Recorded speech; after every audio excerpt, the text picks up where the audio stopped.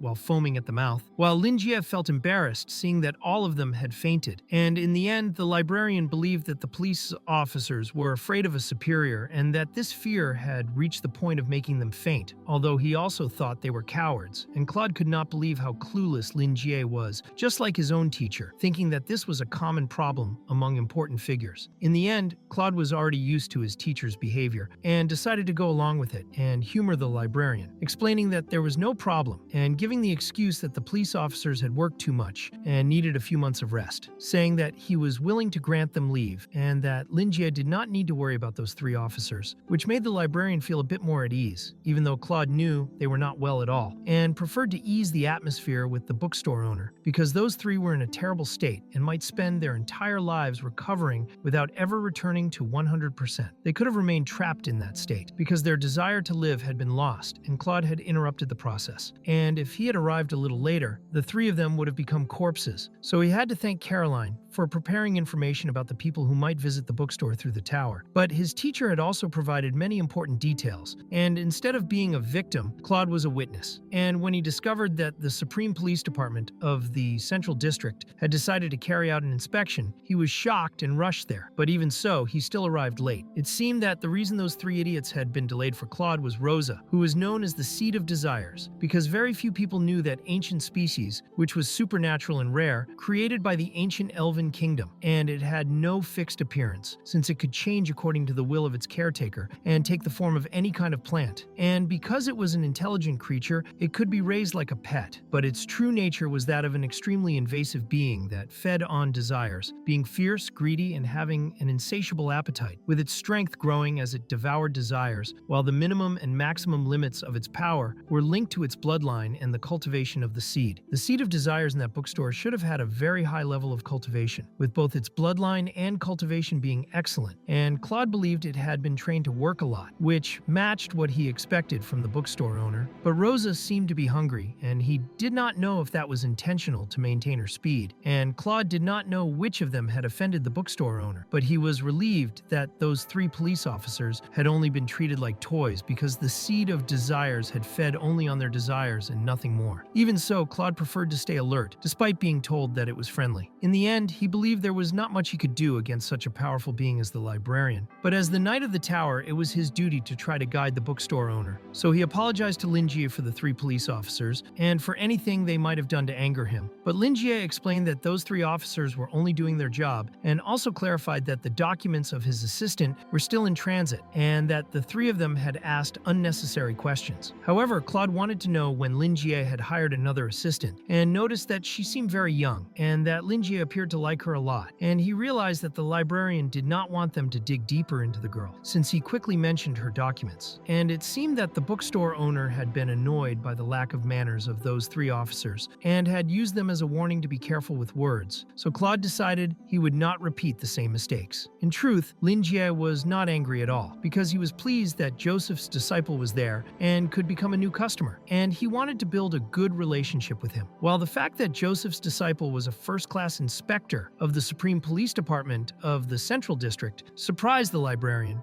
as it proved to him that Joseph was not just an ordinary person, and he believed Claude's future would be bright for holding such a position at such a young age. So with shining eyes, he confirmed Claude's name and noticed that he looked tired. He then invited him to sit for a while and talk, but Claude initially refused because he lacked time. Yet when Lua placed a cup of tea in front of him, he decided to sit down, thinking that a short break would not be so bad, and Lua handed him the cup, making Claude feel grateful, while Lingi thought she had acted at the right moment and would be a good assistant, making him finally feel what it was like to be a boss. And Lingi believed that Claude had come for another reason and that in some way he seemed forced to greet him. Claude then explained to the bookstore owner that his teacher wanted him to thank Lingi, and he informed him that Joseph was doing very well and was even breaking through barriers, which surprised Lingi because it was not easy to break barriers at Joseph's age, and he had not expected Joseph to surpass them so easily, thinking that getting rid of that sword had truly cleared his mind. While Claude clarified that thanks to Lingi, the city of Noken had become a safe place, and Claude believed it was unnecessary to test the librarian in that way. Also remembering that the only thing in Noken connected to the ancient elven king was the magical sword of Candela, which was in Lingi's possession. Claude believed that the librarian had not revealed himself and did not want anyone to know about it, but Lingi at least understood why Claude was involved in Noken's security, and he suddenly realized something and thought he understood what Claude meant, believing that Joseph, guided by advice, had once again become a vigilante. But this time it was different because Joseph was doing it out of genuine desire, and Lingi explained to Claude that it was nothing, and that all the effort belonged to Joseph. Lingi confirmed that he had only guided Joseph onto the right path, and this caught Claude off guard because it confirmed what he had imagined, as he believed that the librarian had used the magical sword given by his teacher to summon the heroic spirit within it and defeat a god on his own, which was why Lingi said that all the effort belonged to Joseph, because Joseph had truly saved Noken, yet he was humble and treated it as if it were nothing, leaving Lingi confused while Claude continued thinking and once again feeling grateful to his teacher. In the end, he reminded Lingi that he had been looking for information about lost ancient languages, explaining that his teacher had cataloged everything he found, but the problem was age, because those documents were extremely old, and the research was progressing very slowly, and they also lacked enough reference materials, having only a few topographical relics from the original texts. And Claude passed all of this to the librarian, although in truth he had done most of the work together with Caroline, since the old man had made many excuses to avoid doing it himself, and was considered by Claude to be the most shameless radiant knight imaginable. Lingi had actually been curious about the writings engraved on the Sword of Candela ever since he received it as a gift, and although Joseph had offered to help, the librarian had not expected the progress to be this fast, realizing that he would now have something to do when there were no customers. While he considered Joseph reliable and could not understand how someone like him could have raised a daughter as barbaric as Melissa, though he believed that no parent came with an instruction manual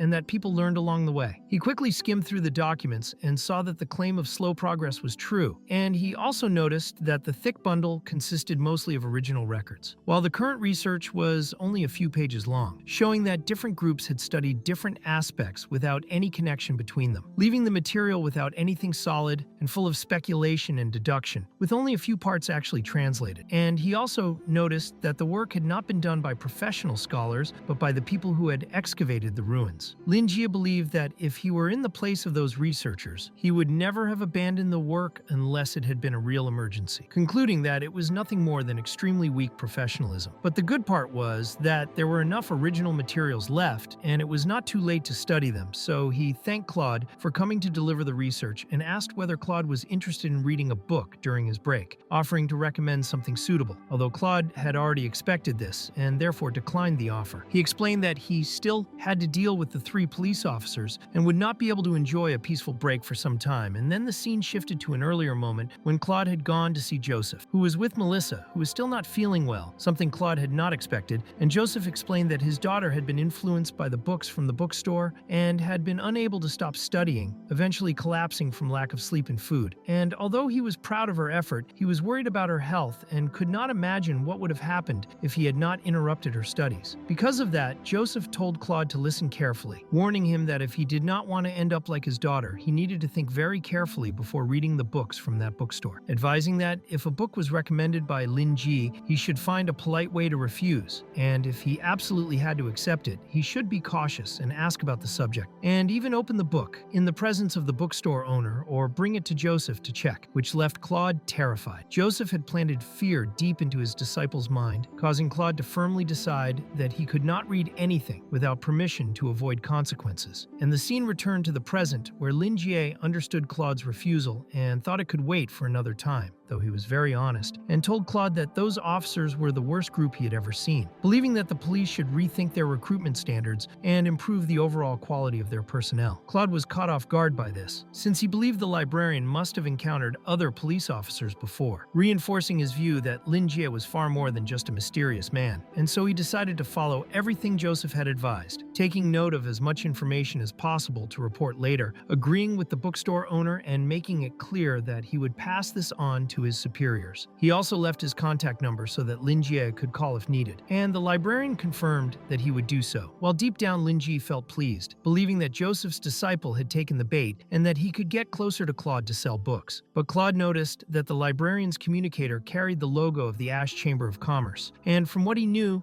the bookstore was registered under that chamber, and it had been 3 years since the mixed-blood dark elf from the Chapman family had returned. The witch would have remained an unsolved mystery if they had not known about the bookstore, and now everything was starting to make sense to Claude as he realized that the librarian's influence had begun 3 years ago, making him wonder how many pieces Lingi had moved during that time, which was terrifying just to think about, though he also believed it was good that so few people knew about the bookstore, since the Society of Truth was still unaware of it. The Tower's decision to block information about the bookstore had been extremely wise, because otherwise the Society of Truth would have already collapsed, and the Tower of the Secret Instrument had issued enough warnings, until Claude suddenly realized that he had become completely lost in his thoughts, and quickly apologized to the bookstore owner, while Lingi found it strange that Joseph's disciple seemed frightened, and also found it odd that Claude treated him as if he were older, even though they were nearly the same age. In the end, he thought he was good at breaking the ice, so he tried to reassure Claude by explaining that there was nothing to fear,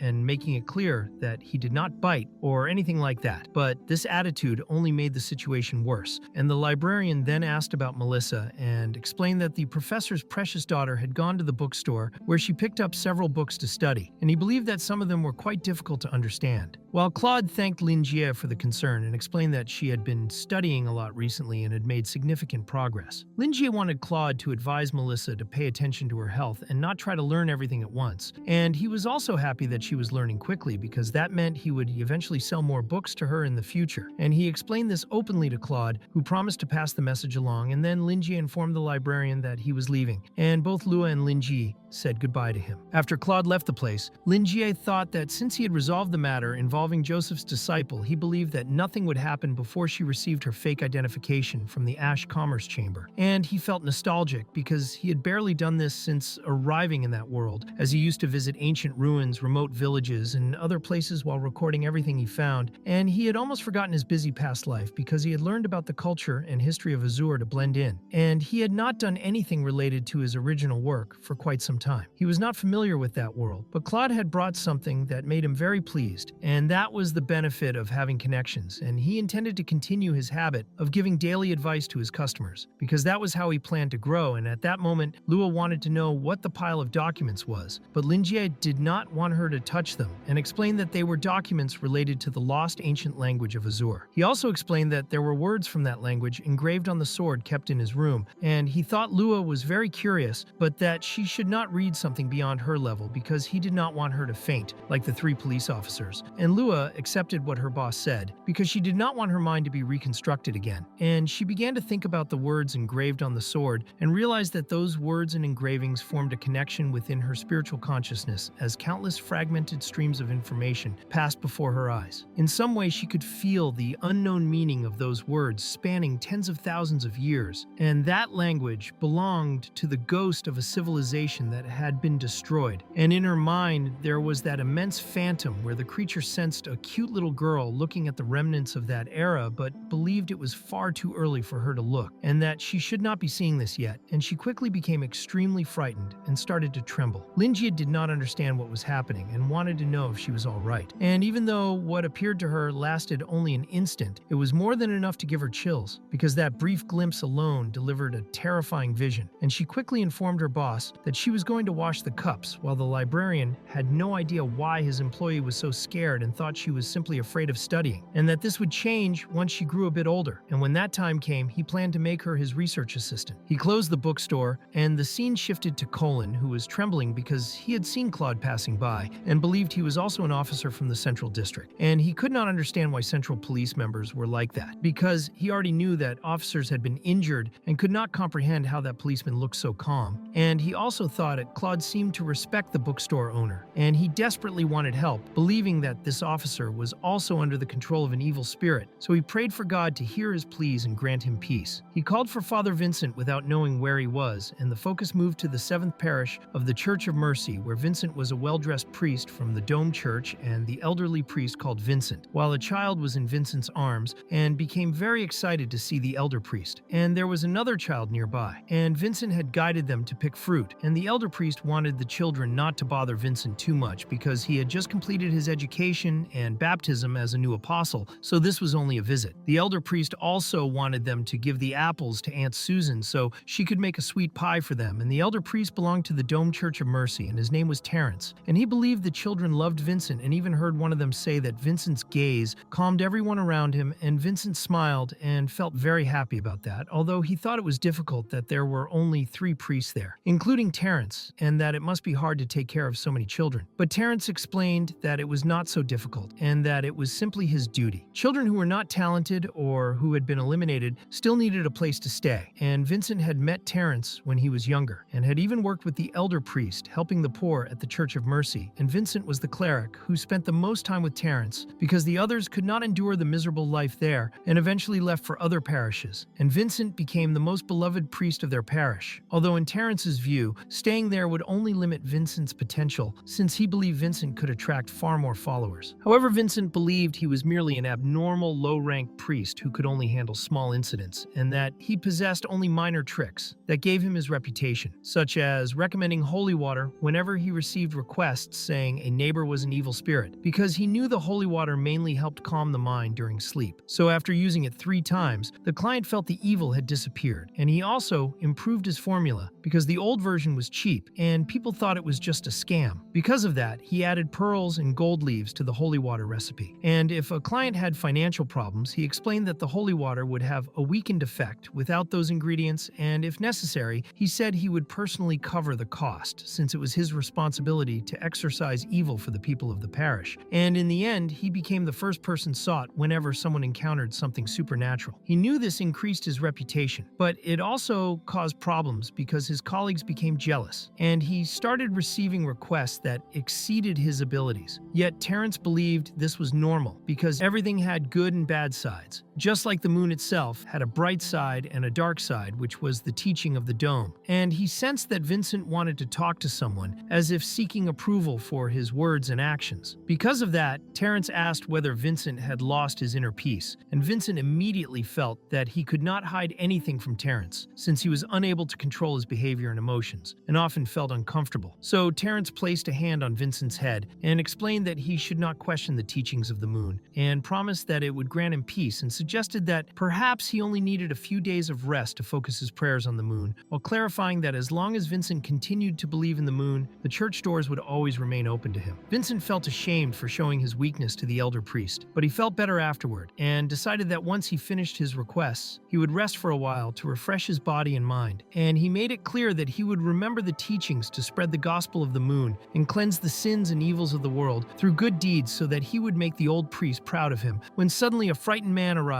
and upon seeing that the elder priest was already there, he explained that his son had fallen from a horse and broken his leg and asked for help. Terence immediately went to get the medical kit to help the man's son, and Vincent asked if the bearded priest needed his assistance. But Terence had good medical skills and told Vincent not to waste his time helping him, because Vincent also had lambs to save, and Vincent kept the elder's words in his heart and said farewell, explaining that he would travel for a few days and visit again afterward. So Terence prayed to the moon, asking for protection for Father Father Vincent, and the scene shifted to 3 days later. Father Vincent finally arrived at 23rd Street, and nightfall was considered the hour of demons, and he noticed the area was extremely quiet with no pedestrians or vehicles, and being far from his parish made him feel uneasy, and he had heard everything that had happened in that place, where he believed the powerful figures worked hard to hide the truth from the public, and in the end, only the low-ranked members of the church could openly display their abilities. He understood that this was done to prevent public panic, but there were minor situations that did not require such measures, and this meant that small fish like him carried responsibilities far greater than their abilities, while those high-ranking figures who saved Noken remained unknown to the public, and Vincent was determined to finish his task because he was eager to face a real evil spirit. And if it turned out to be something trivial, he even thought about adding something extra to the holy water recipe for the chubby man, although he also believed he should not think that way. Confessing to the elder priest did not help much, because an inexplicable sense of irritation continued to haunt him, and some of his thoughts lost the gentleness and tolerance expected of a cleric. So he believed he might simply be too tired, and he took out his communicator, intending to resolve the matter quickly and then take a vacation.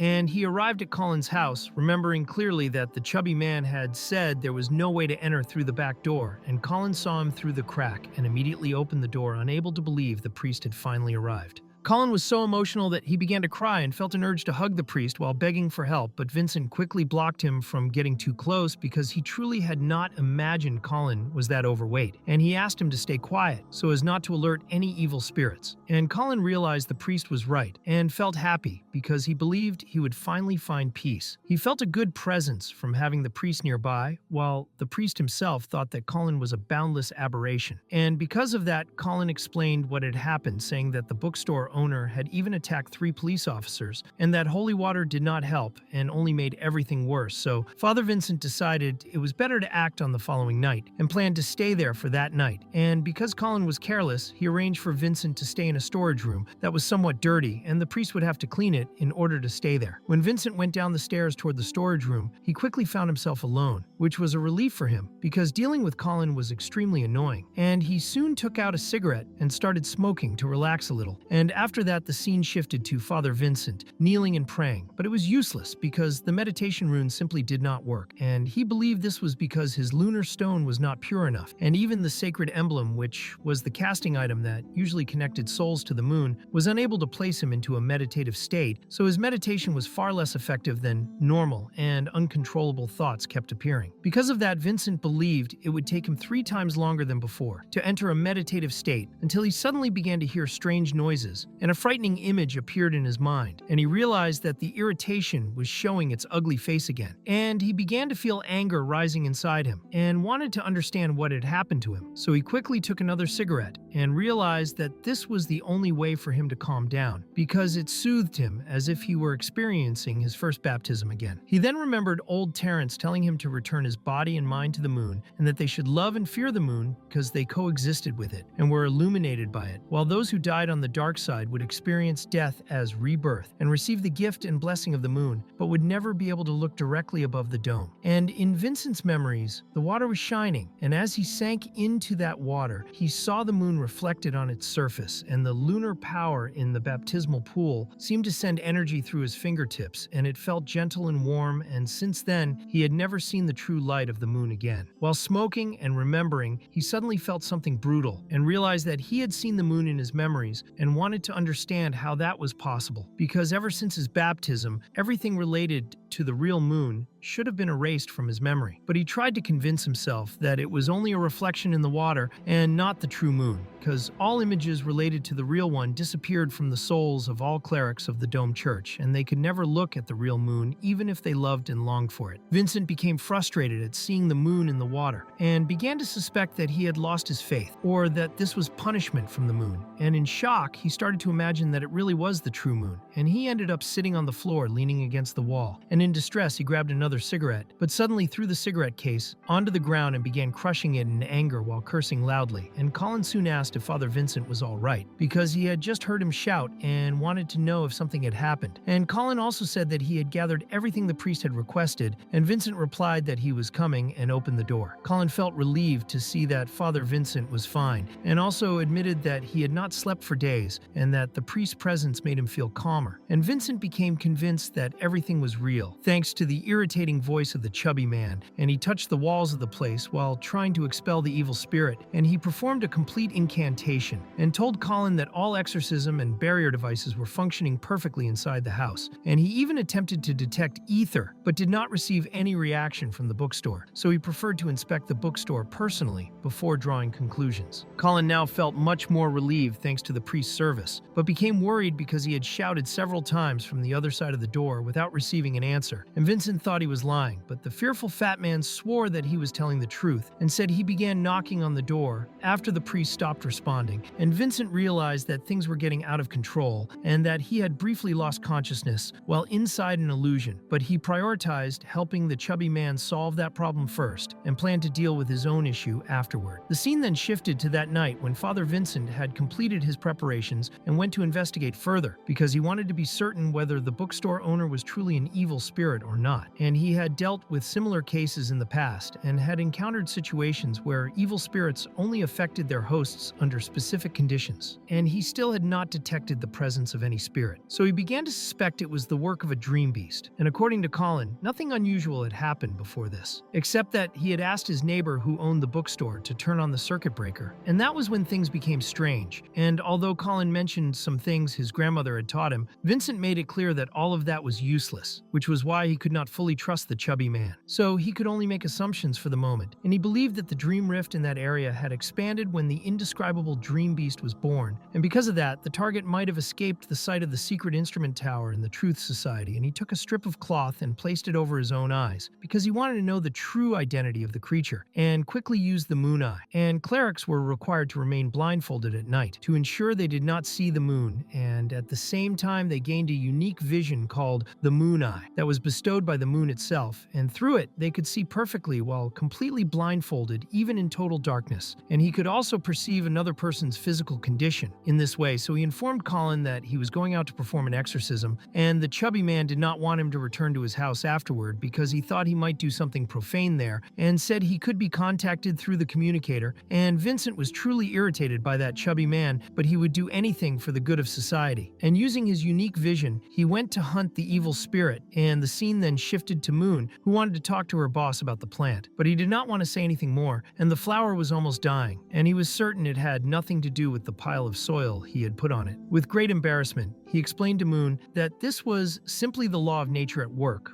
where plants had their own destinies that could not be altered by human will. And Moon became a little suspicious and wanted to know when her boss planned to deliver the final blow, because she thought he wanted to make perfume from that rose. And he became awkward and explained that maybe it could still be saved. And at that moment, Vincent entered the bookstore, and Lingi immediately changed his behavior and welcomed him warmly. But he felt somewhat uncomfortable, seeing a man who might be blind and at the same time was a priest inside his bookstore. Thinking that this was a very rare kind of visitor, he eventually had to literally guide him, and this felt almost philosophical to the librarian, and Moon was willing to help, but Lingi wanted her to leave it to him. And then the librarian asked whether the man wearing the blindfold was a priest from the Church of the Dome, which caught Vincent by surprise, and he felt that things had already started badly because the bookstore owner was more lucid than he had expected, but there were no signs of possession, and he felt a frightening sensation inside the bookstore because he sensed ethereal fluctuations after entering, which indicated that transcendental or transcendentalist creatures had been active there. He saw the gargoyle and noticed that it had a very strong aura. So to the priest, it seemed that this was the culprit behind the so-called evil spirit incident, and the chubby man's cry for help had no real basis, and he had been barking up the wrong tree. And there was nothing wrong with the bookstore owner himself, but there was something wrong with the decorations. And in the end, Colin did not know, and perhaps the bookstore owner was also a victim, and the situation became more complex. And in the end, the fact that Lingi wanted to know whether he was a priest from the Church of the Dome felt more like a warning, and perhaps Lingi had been forced into it, so he decided to stay alert and try to communicate with the librarian first. So he confirmed that he was indeed a priest of the dome, and that he was currently working on a task for the parish, and he could see that the librarian was just an ordinary human, and he planned to convince Lingi to leave the place so that he could exorcise the gargoyle. And Lingi found it very strange that a priest was working at that hour, and it felt as though the priest wanted to say something but could not say it out loud. And since he was working and had come to the shop, Lingi wanted to know what a priest's work involved, and he knew it included managing the district congregation, conducting missionary activities, officiating masses and weddings, and offering blessings. In addition to prayers for the dead, confessions, and the sacrament of death, there was also the matter of exorcism, and the librarian was certain that the priest was not there to spread his religion, and the other possibilities seemed unlikely. So he believed it was Colin because the chubby man thought he was an evil spirit and had hired someone to get rid of him, and he wanted to know whether he was really right, that the priest was there for that reason, and that alone explained why Lingi thought the priest was hesitant to speak to him, and he did not know what to think of the situation. Vincent trembled when he realized that the bookstore owner knew, and he could not understand why Colin would reveal that kind of information. And Lingi saw the priest's expression and felt he could sympathize with him, seeing that the priest was embarrassed. And Lingi did not want to say it out loud, and the result of the priest's visit had turned into that ridiculous situation. And he thought that chubby man was somewhat sensationalist, and Lingi remembered the police officers and believed that Colin had spoken nonsense with great conviction,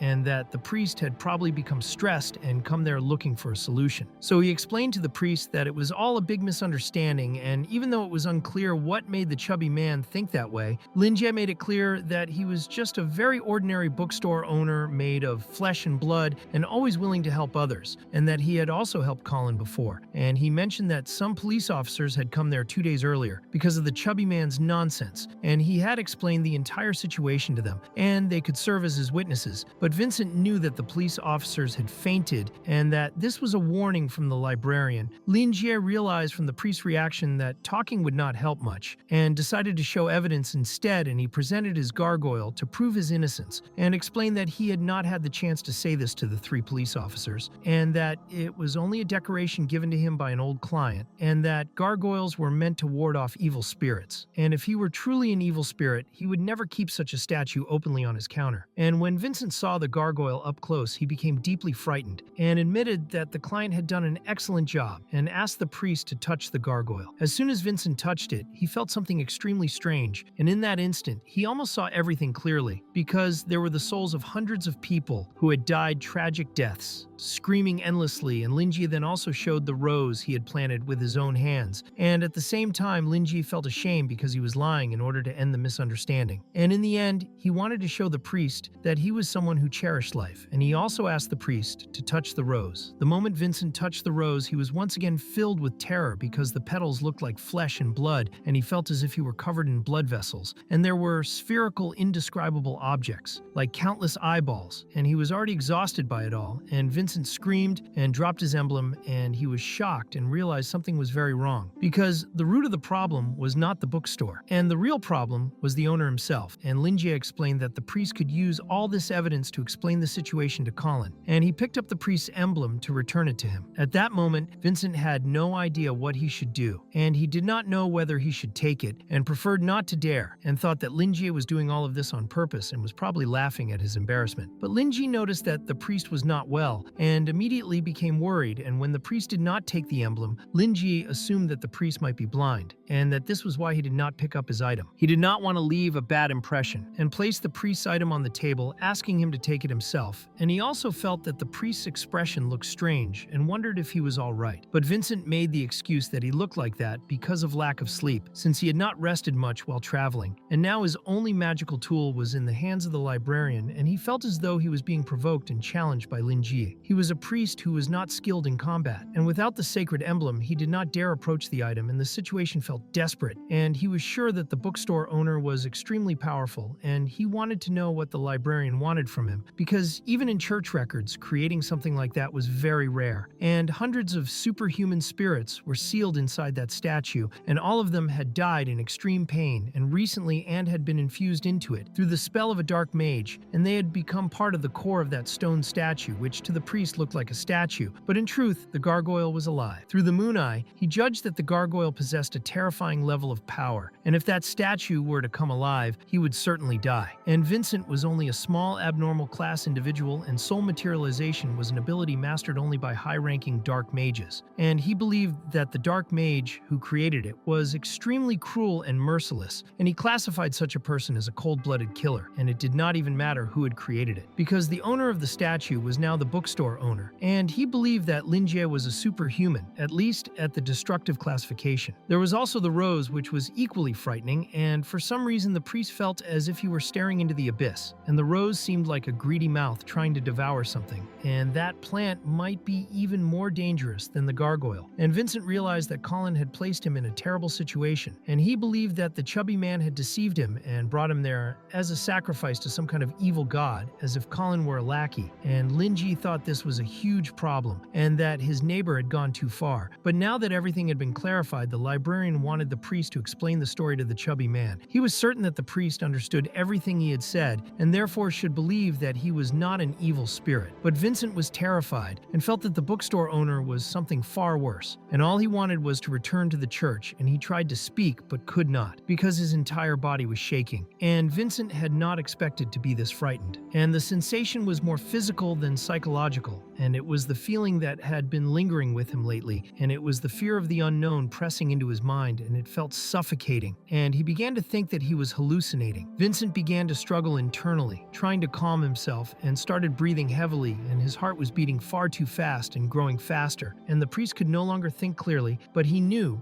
he had to decide what to do at that moment. And he wanted to take a break to smoke a cigarette, and he quickly took one out and then realized what he had just done, and he expressed to the librarian that he would explain everything to Colin. Vincent began to feel relief when he saw the cigarette. His mind started working again, and because of that, he thought that Lingi wanted to hide his true identity from his neighbor. He decided that he would agree to help the librarian in order to be spared, but at the same time he found it very strange that the Secret Instrument Tower and the Truth Society showed no concern at all about the librarian. While trembling, he did not know whether he should report this to the church. Suddenly, Lingi made it clear to the priest that smoking was not allowed inside his bookstore. Vincent immediately apologized to the bookstore owner, and when he looked at him, he suddenly began to scream in desperation. He tried to explain himself, because he had not imagined that he was mistaken. Lingi felt that the priest could not help it, so he asked whether Vincent had been feeling very restless lately, with trouble sleeping, difficulty breathing, and a strong urge to smoke. Vincent kept staring at the cigarette case after the librarian pointed at it. Lingi already knew the answer, because he had noticed it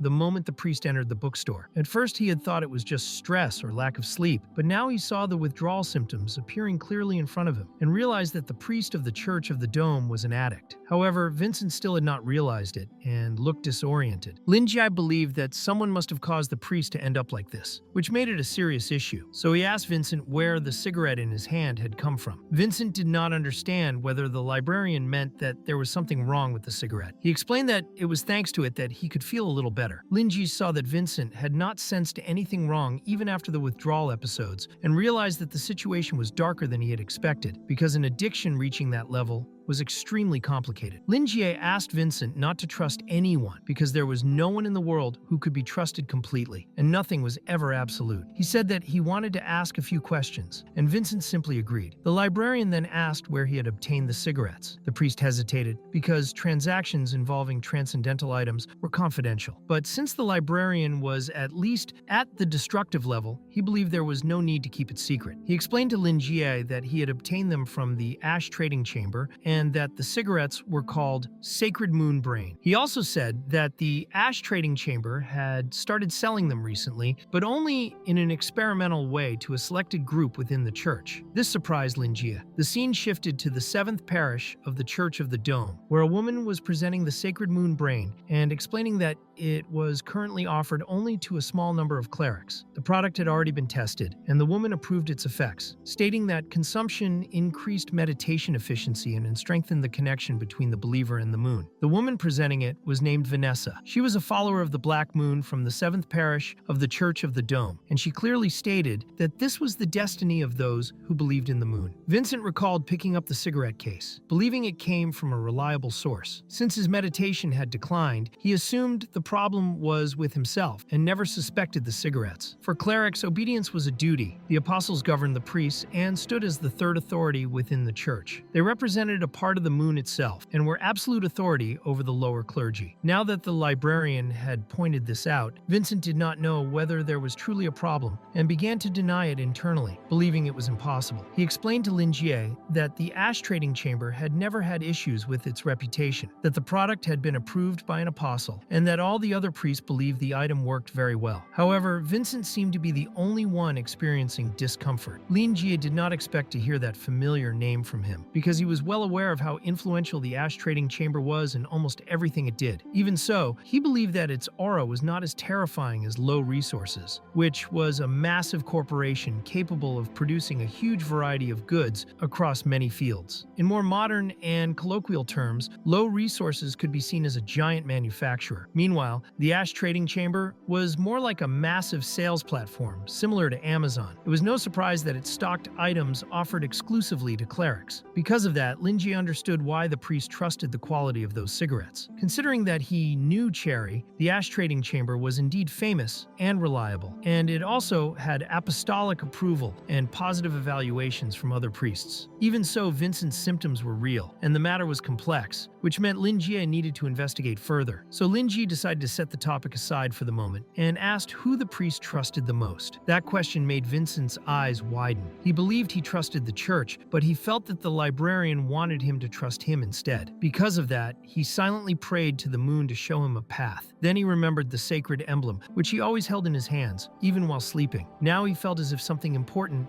had betrayed him, and he became irritated and immediately thought about taking a cigarette. He was trembling heavily, starting to sweat, and he admitted that something was wrong with him. Just by looking at the cigarettes, he felt something bad again. Sweating more than usual, he seemed tired of that horrible feeling. But he could not doubt the church. He had received an upbringing that did not allow him to question the church, and he truly did not know what to do. So he asked Lingi for guidance, and the librarian could see that the priest no longer trusted himself. This even reminded him of Old Wild, who had also felt lost because of his beliefs and had nearly gone down a path of self-destruction. But now old Frank's life had returned to the right track, and he even seemed more energetic. And Lingi believed that Wild would one day reunite with his friend Joseph. Even so, he felt that the priest was more deeply wounded than Wild had been. From Lingi's perspective, it felt as if Vincent could break at any moment. He did not blame him, because there was no easy way for a cleric to question his own church. However, pain was unavoidable if he wanted to free himself and think independently. If there was truly something wrong with the Church of the Dome, then everything happening to the priest was nothing more than pure cruelty. Because of that, Lingi wanted the priest to relax a little and ignore everything else for now, because what mattered was his current physical condition. Even though his companions were fine,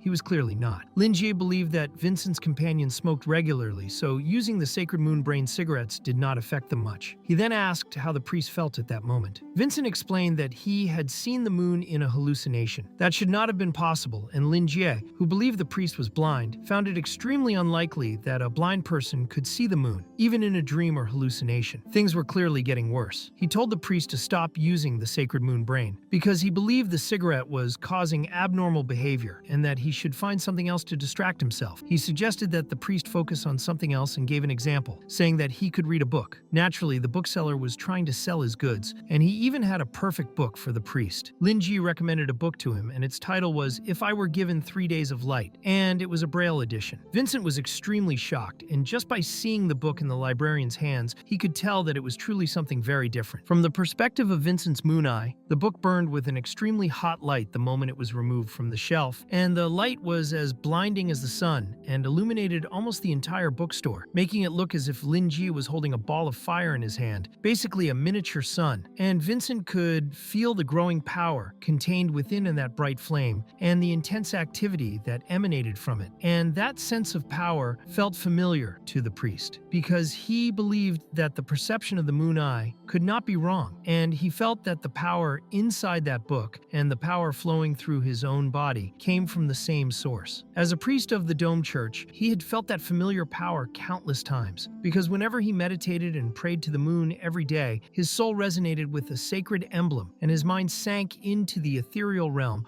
where the moon resided. And whenever he prayed for the moon's blessing and performed divine magic to heal the sick, and whenever he sensed the presence of evil, and whenever he felt the moon's blessing and fought evil face to face, that same incredible power always appeared alongside those moments. All members of the Dome Church possessed this supernatural power within them, and from the top of the dome, the power of the moon was bestowed upon its faithful followers. But the power emanating from the book was far more intense, as if it had a will of its own, and the frightening part was that he felt that this power came from the same source, not because they shared the same origin, but because one seemed to give birth to the other, and because of that, he could not tell which one came first. He could no longer think clearly about it and believed he should ignore that perception. But suddenly his eyes widened and his sacred emblem began to glow, and he found himself observing all that energy pouring out. And Vincent wanted to know who the master of that sacred emblem truly was, because the emblem itself was performing far better than he ever did during meditation or when casting divine magic, and he felt mocked by it, as if he were incompetent, and he could no longer endure that feeling. The energy reached Vincent and began to run through his body, causing him to tremble as he remembered that the sacred emblem was fused with a part of his soul. So he believed that the power of the book was being injected into him through the sacred emblem, and that power was strong and full of vitality, and Vincent began to enjoy it because it felt like sinking into a hot bath after a long and exhausting day, with his body becoming warm and all discomfort and tension fading away. And he had no idea how long it had been since he last felt so relaxed. He almost felt at home, like a river flowing effortlessly toward the sea, until he suddenly realized what was happening and wondered whether this was the true God. And then he saw himself as if he were trapped in a cage, while a malevolent creature made him understand that the only thing that mattered was Vincent himself, and demanded to know who he was willing to believe in. And at that moment, Vincent, as a priest, realized that he had only understood the bookstore owner's words in a superficial way, because Lingi had not asked him about the sacred moon brain, nor had he asked whether he would choose to believe in the church or in him. Vincent understood that Lingi wanted to know what he would choose when facing such an unusual situation, and now he was confronting a fear that completely overturned his previous perceptions, and he believed that this experience was some form of punishment from the sacred moon for harboring blasphemous thoughts. So he sought forgiveness from the sacred moon for having such an absurd idea, and he also began to believe that the power within that book was the source of the moon's divine power. And then the scene changed to Vincent falling while a woman held his hand. The woman had no face, and Lingi explained that during the many long and dark nights of his life, he had read countless books, and those books